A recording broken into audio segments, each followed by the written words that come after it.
ചാത്തന്റെ മന്ത്രവടിയെക്കുറിച്ച് കേട്ടിട്ടുണ്ടോ? മഹാത്ഭുത ശക്തി സ്വായത്തമാക്കാൻ കഴിയുമത് നേടിയാൽ. എന്നാൽ അത് നേടണമെങ്കിൽ ചാത്തനെ ബന്ധിക്കണം. ചാത്തനെ വരുതിയിലാക്കാൻ പഴയ കാരണവന്മാർ പ്രയോഗിക്കുന്നൊരു വിദ്യയുണ്ട്. പക്ഷെ അതിന് കാലവും ഭാഗ്യവും ഒരുപോലെ ഒത്തുവരണം. ഒരു ചുവട് പിഴച്ചാൽ മരണം അതിഭയാനക രൂപത്തിൽ മുന്നിലെത്തും.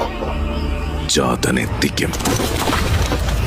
ഭൂമിയുടെ പ്രതലത്തിൽ നിന്നും പൗർണമി ചന്ദ്രന്റെ പ്രഭാരം ഒഴിയുന്ന നേരം കണ്ണിൽ കറുപ്പ് കലർത്തി പലരും കാത്തിരിക്കും ചാത്തന് വേണ്ടി.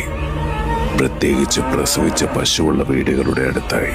കാരണം പശു പ്രസവിച്ചതിന് ശേഷം വരുന്ന ആദ്യ പൗർണമി ദിവസത്തിലെ 7-ാം യാമത്തിന്റെ അന്ത്യപാദത്തിൽ ചാത്തൻ പശുവിന്റെ അകടിൽ നിന്നും പാല് കുടിക്കുവാനായി വരും. പൗർണമി പ്രഭയിൽ ശരീരത്തിന്റെ ചൂട് മണ്ണിലേക്ക് പകർന്നു കൊണ്ടുവരുന്ന രൂപത്തെ ദൂരെ നിന്നും കണ്ടാൽ കാത്തിരുന്നവർ മെല്ലെ കാടിന്റെ മറവത്തേക്ക് മാറും. അത് ചാത്തനാണെന്ന ലക്ഷണം നോക്കി ഉറപ്പിക്കാം. 1.25 അടി ഉയരമുള്ള ബാലകരൂപം, കരിരൂപത്തിൽ നിന്നും പുറത്തേക്ക് നിൽക്കുന്ന ഭയപ്പെടുത്തുന്ന ദംഷ്ടക, കൽമാലയ്ക്കൊപ്പം മരവണ്ണത്തിൽ ചേലയെടുത്ത് നടന്നു വരുന്ന ചാത്തന്റെ കയ്യിൽ അത്ഭുത ശക്തിയുള്ള മന്ത്രവടിയുടെ പ്രഭയമുണ്ടാവും. എന്നാൽ ഉഗ്രരൂപത്തിൽ വരുന്ന ചാത്തന്റെ ദൃഷ്ടി മറിഞ്ഞിരിക്കുന്ന മനുഷ്യരുടെ മേൽ പതിച്ചാൽ